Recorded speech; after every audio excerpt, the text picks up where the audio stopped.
నమస్తే. ప్రస్తుతం మనతో పాటు సీనియర్ జర్నలిస్ట్ జగదేవ్ గారు ఉన్నారు. ఆయనతో మాట్లాడదాం. నమస్తే సార్. నమస్తే సార్, వైఎస్ షర్మిల ఒక లెటర్ రాశారు, నవ సందేహాలు అని చెప్పేసి. అంటే మళ్ళీ జగన్కి ఈ లెటర్ రాయాల్సిన అవసరం ఏముంది అంటారు? నవరత్నాలకి బదులుగా నవ సందేహాలు అని పెట్టి లెటర్ రాశారు.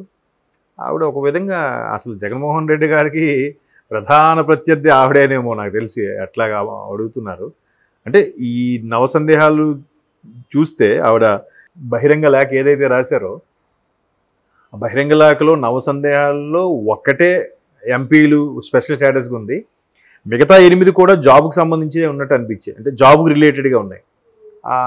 ఏమడిగారంటే అందరూ అన్నదే, ఇప్పుడు మాకు 25 ఎంపీ సీట్లు ఇస్తే కేంద్రం మెడలు ఉంచి స్పెషల్ స్టేటస్ తెస్తామన్నారు. ఏమైందని అడిగింది. అది అందరికీ తెలిసిందే. ఆవిడ అదే అడిగింది. ప్రతి సంవత్సరం జనవరిలో జాబ్ క్యాలెండర్ రిలీజ్ చేస్తామన్నారు. ఏమైంది? లేదు. తర్వాత మెగా డిఎస్సి వేస్తామన్నారు. ఏమైంది? లేదు. తర్వాత ఏంటది గ్రూప్ 2 పోస్టులు వేస్తామన్నారు.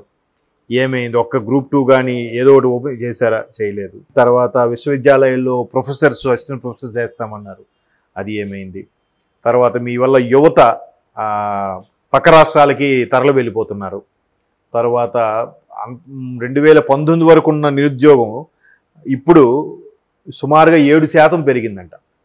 7% అంటే 5 కోట్ల జనాభా ఉండే ఆంధ్రప్రదేశ్లో యువత ఒక 70-80 లక్షలు ఉన్నారనుకుంది.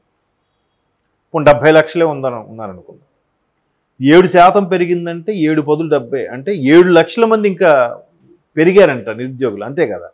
సో అదొక క్వశ్చన్. అట్లా అన్నీ మొదటిదొక్కటే స్పెషల్ స్టేటస్ కోసం అడిగారు. మిగతా 8 కూడా దీనికి రిలేటెడ్గా అడిగినట్టు అనిపించింది. అంటే అందులో ఇంకా చాలా ఉంటాయి. పోలవరం పూర్తి చేస్తామన్నారు. ఏమైంది? తర్వాత మద్యపాన నిషేధం చేస్తామన్నారు. ఏమైంది? ఇట్లా ప్రతిదీ అడుగుతున్నప్పుడు ఇప్పుడు అడిగితే ఏమంటున్నారు? ఇప్పుడు వీళ్ళు ఇప్పుడు అడిగారు కదా, వీళ్ళు కూడా బహిరంగం ఏదో లేఖ రాయొచ్చు కదా. వెంటనే ఇప్పుడు జగన్మోహన్ రెడ్డి గారు అనుచరులు ఎవరో ఒకరు వస్తారు, మహానుభావుడు మాజీ మంత్రో ఎవరో వచ్చి షర్మిలారెడ్డి గారు కాదు, అది మురుసుపల్లి షర్మిల గారు రాజశేఖర రెడ్డి గారు బిడ్డ కాదు, ఇట్లా మాట్లాడతారు. ఆవిడ అడిగింది ఏంటి? ఆవిడ అడిగిన క్వశ్చన్ ఏంటి?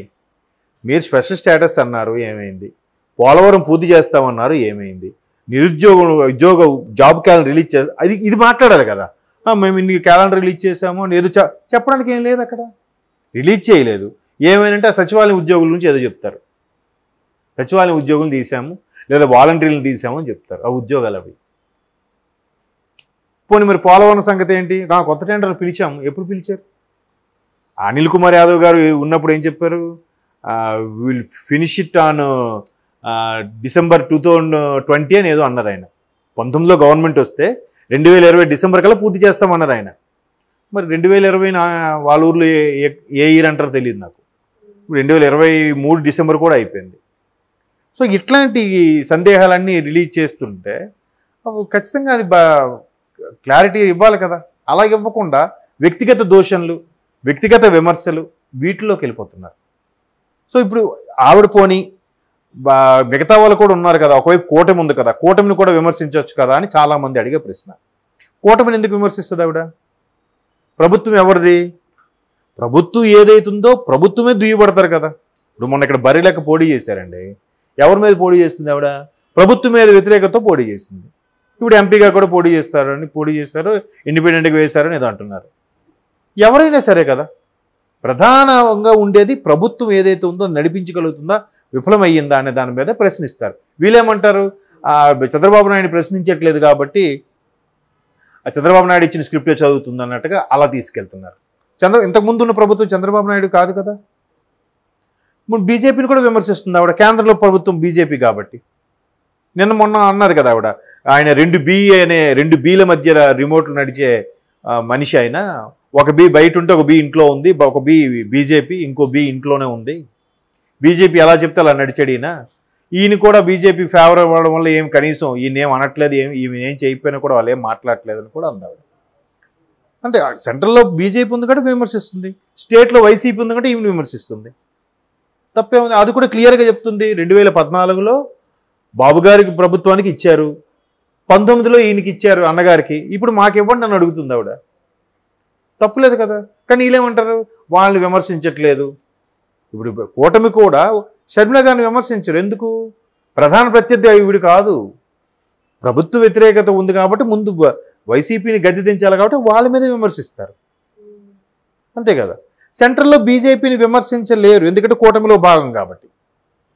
అదే తెలంగాణలో తీసుకోండి, కాంగ్రెస్ సెంట్రల్లో బీజేపీని విమర్శిస్తుంది కదా.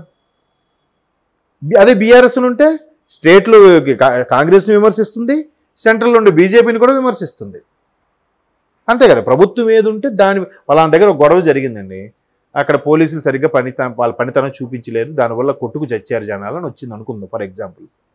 ఫస్ట్ ఇంపాక్ట్ ఎవరు ఉంటుంది? అక్కడ ఉన్న అధికారులు వాడి మీద పడుతుంది. ఆ తర్వాత ఎమ్మెల్యేకి వెళ్తుంది ప్రభుత్వ వైఫల్యం అంటే ప్రభుత్వం సరిగా పట్టించుకోలేదు, సరైన అధికారులు పెట్టలేదు, లేదంటే పోలీసు బందోబస్తు సరిపోలేదు, లేదా వసతులు కల్పించలేదు, సరిగ్గా షెడ్లు వేయలేదు, ఇవన్నీ విమర్శిస్తారు, అవునా కాదా. కాబట్టి ఇప్పుడు టీటీడీ ఉంది, టీటీడీలో అవకతవకలు జరుగుతున్నాయి, అన్నదానంలో కూడా అవకతవకలు జరుగుతున్నాయి, చాలా విమర్శలు వినిపిస్తున్నాయి. మరి ఎవరికి ఆపాదించాలి? అది టీటీడీ నడిపించేది ఎవరు? ప్రభుత్వమే కదా.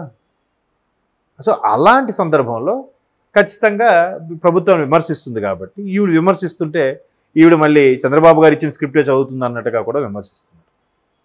అంటే రేపు చంద్రబాబు గారు ప్రభుత్వం వచ్చిన తర్వాత ఈవిడ చంద్రబాబుని కూడా విమర్శిస్తుంది. అప్పుడు గద్దె మీద ఎవరు ఉంటే వాళ్ళని దించడానికి ప్రయత్నిస్తారు, వాళ్ళ మీదే విమర్శిస్తారు. ఇప్పుడు ఆవిడ చెప్పు క్వశ్చన్స్ అన్నింటిలో కూడా వాస్తవమే, అందుకే కొంగు పట్టుకొని కూడా అడుగుతుంది. హత్య ఎవరు చేశారనేది విషయం పక్కన పెడితే వివేకానంద రెడ్డి గారిని హత్య చేసే వాళ్ళకి సపోర్టుగా ఉన్నారు కాబట్టి, మీరు దానికి మద్దతు పలుకుతున్నారు కాబట్టి మీరు నేరం చేసిన వాళ్ళ కింద లెక్క, కాబట్టి ఆయన నమ్మకండి, మాకు ఓటేయండి అని చెప్పి కొంగు పట్టుకొని మరీ అడుగుతున్నారు కదా అక్కా చెల్లెలు ఇద్దరు కలిసి. ఎవరి మీద? స్వయానా అన్నగారి మీద. కాబట్టి ఒకటే కాదు, చాలా. ఇప్పుడు మద్యం షాపులు కూడా ఎట్లాగా ముందు నిషేధం అన్నారు, సరే దే ఆర్ ట్యాక్స్ పేయర్స్ కాబట్టి, రెవెన్యూ జనరేటర్స్ కాబట్టి చేయలేదు.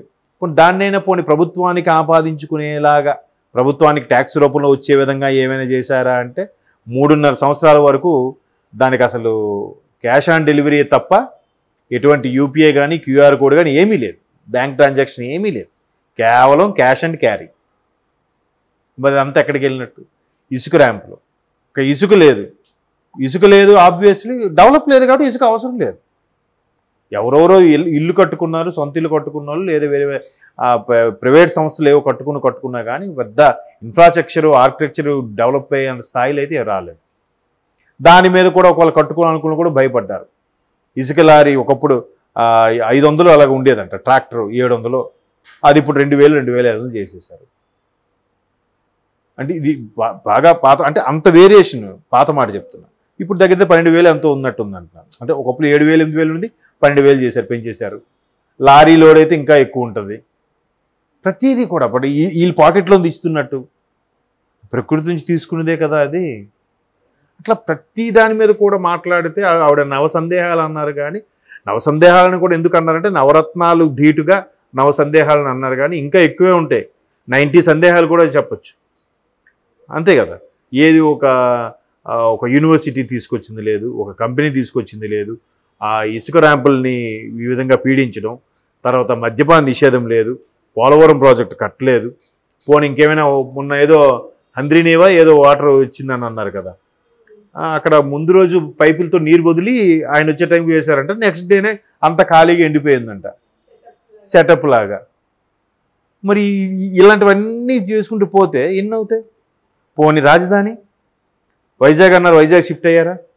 2020 దసరాకి అన్నారు. అసలు యాక్చువల్గా 19లో ప్రమాణ స్వీకారం అయిన తర్వాత 2020 దసరా కల్లా వైజాగ్లో ఉంటాం, వైజాగ్ మన క్యాపిటల్ అన్నారు. 20 దసరా అయిపోయింది, 21 దసరా అయిపోయింది, 22 దసరా అయిపోయింది, 23 దసరా కూడా అయిపోయింది.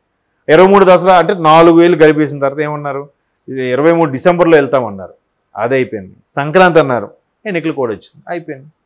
ఇప్పుడు కూడా మళ్ళీ అదే చెప్తున్నారు, రేపు పొద్దున ప్రమాణ స్వీకారం వైజాగ్ నుంచే చేస్తారని కూడా చెప్తున్నారు.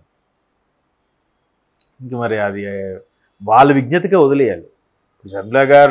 షర్మిల గారు వేస్తున్న సందేహాలు కావు అవి, నిజంగా చాలా విమర్శనాత్మకమైన వ్యంగ్యంతో కూడిన ప్రశ్నలే అవన్నీ, అంతే కదా. మొన్న కూడా ఇప్పుడు మొత్తం అన్ని ఎంపీ సీట్లు వాళ్ళు గెలుచుకోకూడదు, 230-240 బీజేపీ గెలుచుకోవాలని కోరుకోండి, అప్పుడు మళ్ళీ మన అవసరం ఉంటుంది, ఈసారి మనం చెప్పినట్టు నడుస్తారని చెప్పి మొన్న కూడా మళ్ళీ చెప్తున్నారంట వైజాగ్ స్టీల్ ప్లాంట్ యూనియన్స్తో మాట్లాడినప్పుడు కూడా.